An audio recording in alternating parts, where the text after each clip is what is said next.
I am the Economy Minister of India, but I am not a minister who is responsible for the coalition. There is a committee which the party has formed, headed by Shri A.K. Anjali. You're representing the Congress on this program. I am not privy to the deliberations of that committee, which will take a view. I cannot actually say something which is not correct. Let a position be taken. I cannot preempt a situation and actually make a judgmental statement even before the party has taken a decision. I'll wait for that in a responsible manner. I'm only asking you whether the same logic you apply for Yediyurappa applies for Lalu Prasad. Listen, Yediyurappa, Sita has commented. Yes. They have said that he is coming back to their party. We have questions there. Yeah. Because Yediyurappa was a member of BJP, has rejoined BJP, or rejoining BJP. But not in any ministerial position. No, listen. There's no ministry like your chief minister. No ministerial position. It could be any position. Like your chief minister. Why don't you tell them that who refuses to acknowledge what's in the public domain? Ashok Chavan was made to resign. Just when the Adarsh report came, he was asked to step down. Well, the Home Minister of India is indicted in the Adarsh report, and you rejected the report. Well, I don't think so. You have read the I report. thought it's in public domain that the three chief ministers Well, your chief minister, Prithviraj Chavan, for whom I have the highest respect as a man of integrity, has made a public statement. Unless and until you dispute that, he has said that they have not been indicted. Now, either I trust the chief minister's word, his statement is in public domain. No, I contest that. Maybe no, he has said that. There are three chief ministers indicted, one of whom is the Honorable Home Minister in your cabinet. Well, he has said that there is, as far as these former chief ministers are concerned, so your present chief minister says that's not true. You have selectively chosen which part of the report suits you and which part doesn't suit you by that logic. What about the relative of a Rajya Sabha member of the BJP who allegedly, through alleged Benami transactions, has about 8 flats in the Adarsh Society building? Would I get your comments on that? That's a part of the inquiry which has already been instituted. Do you believe you should have taken disciplinary action against that BJP MP because of the indirect relationship of his relation? Do you feel that's coincidental? Indirect. This is a direct action of a Home Minister while he was the Chief Minister we are discussing. Is that the reason why you've not taken up the Adarsh case aggressively? Because you have been also caught with your hand in the cookie jar. None of us is responsible for all the actions of this government in the last 10 years. What about the actions of your Rajya Sabha MP? Has he got anything to do with the alleged Benami transactions of his relative who have flats in the Adarsh Society building? He has nothing to do with that. There is no mention of him in that report at all. That report is in the government. Sitaram Yechury is a counter to that. Sitaram Yechury. Well, if he is calling it allegations, then the same will apply to others also. I'm saying his name is also not there in the report.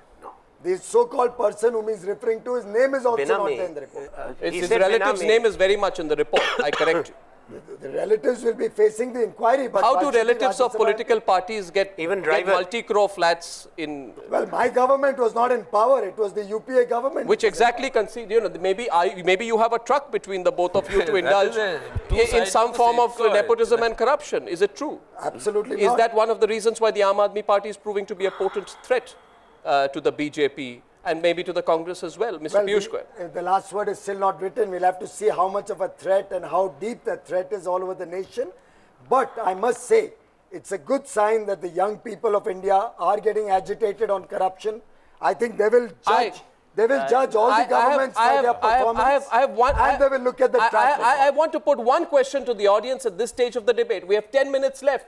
Ladies and gentlemen, just 10 minutes. And my last question, which how many of you out here, when you cast your vote, would corruption be the #1 issue on which you would cast your vote? Or would you cast your vote on other issues? Corruption, #1 issue for how many of you? Well, that's almost all. That's roughly about 90%. Does it scare you, Mr. Anand Very good. No. Does it scare you, Mr. Anand Sharma? First of all, I'll say this is a very important issue.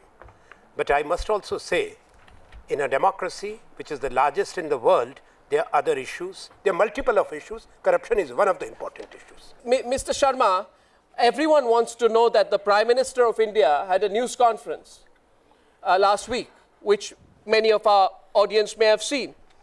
I found a very intriguing comment of the Prime Minister, where when he was asked about the scams, he says, first of all of this happened in the UPA 1.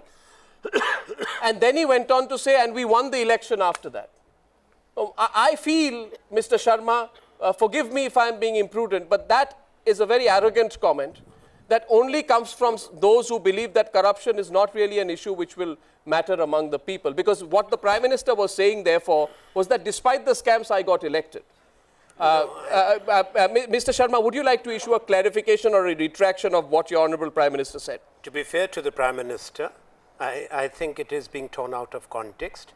What he actually meant that whatever the allegations are, because finally the scams will be determined by the courts, and that those processes are on, because we are not only a democracy but a rule-based, rule-governed democracy. Therefore, let's leave it to that, to the final word, both when it comes to political parties and that. But Prime Minister meant that all these allegations pertain to UPA 1. After that, under his watch in UPA 2, there has never been a scam. No. There has never been any allegation. No, you may say so. You may say every decision is a scam. Came in the public domain after UPA 2 got elected. Public domain is different. The public never had an opportunity to cast their vote on those scams. Point one.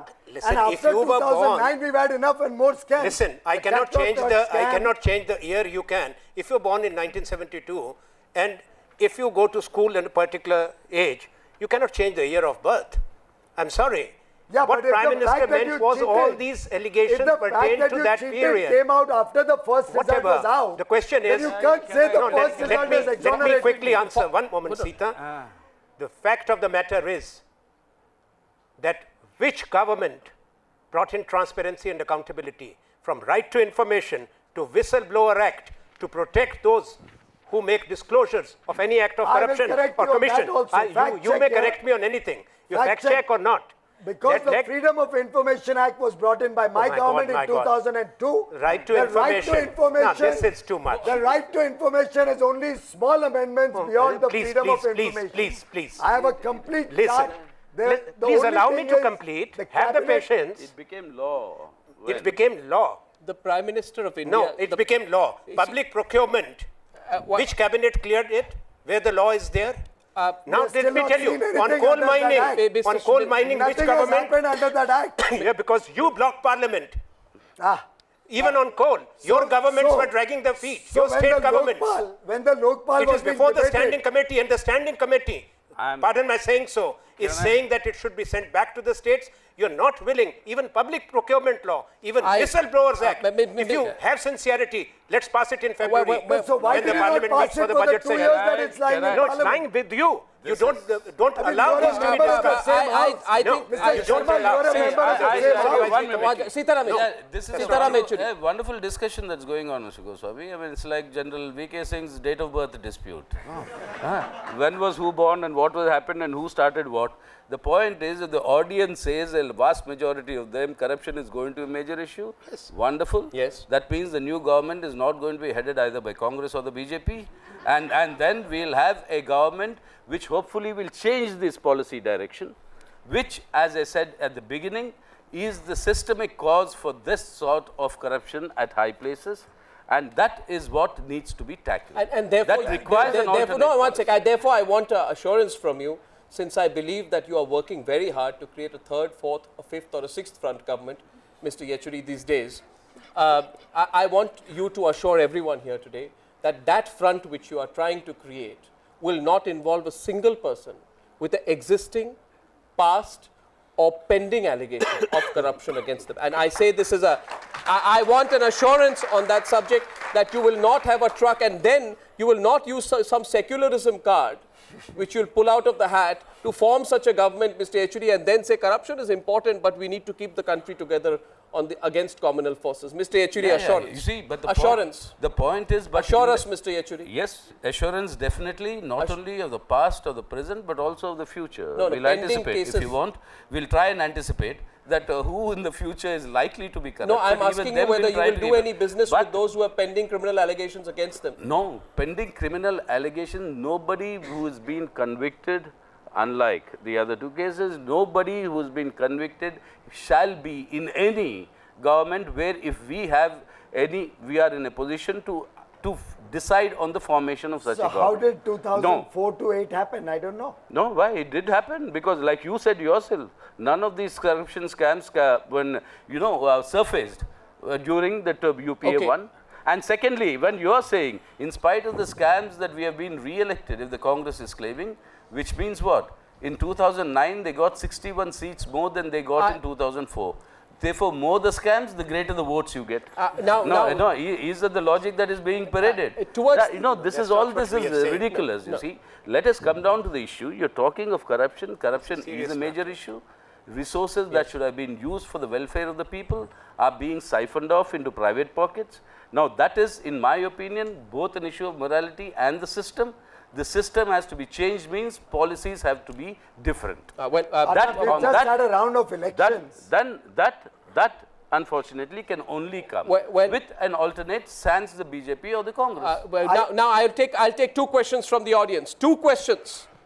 I'm Navneet from Chennai, and my question is to Mr. Anand Sharma. I'm amazed at the blind optimism that you have that you would come to the government in 2014 Lok Sabha elections. The thing is, with corruption, let's just compare it for a second with the knowledge of terrorism. Pre 9/11 in US, people didn't learn about terrorism so much. It was very minimum. And post 9/11, people learned a lot. Just like that, why don't we learn corruption in a proper scientific knowledge manner and not just harp on the pending bills in the parliament or the Prevention of Corruption Act? And why don't we... Okay. My young friend should know that when you are living in a law-governed society, you have to have laws in place to act.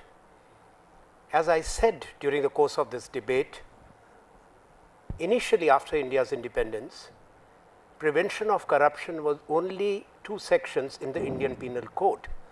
Later the realization came and Parliament enacted a dedicated act called the Prevention of Corruption Act.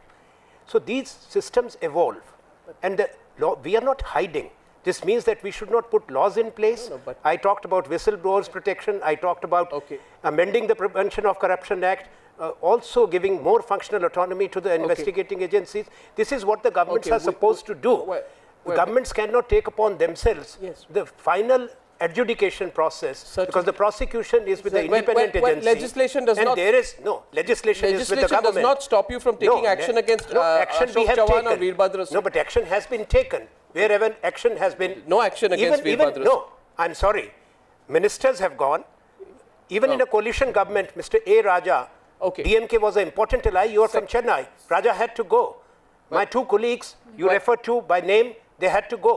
A serving chief minister, merely on allegation in other scam, Ashok Chavan, had to go. So it's not a question that actions are not being taken. 5 ministers have had to go. And I would certainly tell you, in the case of Pawan Kumar Bansal, it took your government 6 days and a washed out parliament session before sacking the ministers. Your party was busy stoutly defending them till then. But I want one more question, please. Sir, this is Bharti. As you open your comment with that we believe in holistic approach, right? You are having such a stimulating approach. As a citizen of India, I want to ask why our Honorable Prime Minister is not accountable? Yeah. Why he is is accountable. always... He's not accountable. He is. No. He is. No, I must educate you. First of all, Prime Minister and his entire cabinet is fully accountable. We are accountable to the people through their elected representatives. That's the Parliament. We have a constitutional framework. So we are accountable. We are accountable under law. In fact, when it comes to public scrutiny, your elected representatives, including members of Parliament, are under public scrutiny. The Prime Minister says that the people of India do not seem to have paid heed to the allegations of corruption against me or my party. Now, when he says that, there is just going to be a point, a growing feeling that the Prime Minister feels the people of India don't care about corruption. And I think after the Delhi elections, when the Aam Aadmi Party came in, for the Prime Minister to say the people of India do not seem to have paid heed to the allegations of corruption against me and my party will make people view that this is the official view of the Congress party, that the 2G and coal scams were perpetuated during UPA 1. And basically, you have a people's mandate. There is no significance of the scams. Mr. Anand Sharma, let me be very clear. You want to clarify that? You can. First, I have said that we are fully accountable. Okay. Second, any allegation must be acted upon. Any allegation against anyone, irrespective of which position the individual holds. Mr. Anand. Number three. No, let me tell you. Let me also tell you. You are giving an example of 5. Yeah. Why you are not talking of the other 70 who have upheld the institutional dignity and integrity? Should we be grateful that only 5 ministers had to go? Have we ever been appreciative of the good work? That's what I refer to as the negative and the shrill narrative, which actually undermines the morale and the confidence. We also have to have a balanced narrative, which also looks at what the positives are being done. We've had a Not very... only, you cannot just make a sweeping indictment. Right. We have to be careful there. The question where we began was this, that if corruption is the #1 issue, is the UPA on the back foot? Which means if corruption is the #1 issue, the UPA alone is on the back foot vis-a-vis the other parties. How many of you believe so? How many of you believe the UPA is on the back foot? Alone. The UPA is on the back foot, which means the UPA is more on the back foot than the others, obviously. That they have more to answer for. Well, it's a far more divided audience right now than it was at the start. Credit must be given to the way the governments put their points of view. But at the very end of this debate, one closing round from Mr. Piyush Goyal, Anand Sharma, one thing, 30 seconds each, which you will do to tackle the problem of corruption if you were to come to power, Mr. Piyush Goyal. I think very clearly we have to remove discretion from government policy. We have to allow people to work as per processes, and should there be need to take a discretionary order, it should be in public domain, not wait for RTI, but suo moto, government should put it out in public domain for the public to know reasons for any deviation from policy. Thank you. And in that respect, I think Modi has shown the way, where in 12 years, every aspect of good governance has been demonstrated in that state. Yes, Mr. Anand Sharma. You see, as far as I'm concerned, I think there are 3 priorities. First, of course, to put in place an institutional mechanism which is a watchdog, which has been done, which functions, which restores the confidence when it comes to the system acting against corruption. Number 2, administrative reforms and governance reforms. Number 3, badly needed judicial reforms so that justice is made affordable and accessible for the citizens of the Republic of India. Well, Mr. Sitaram Yechuri.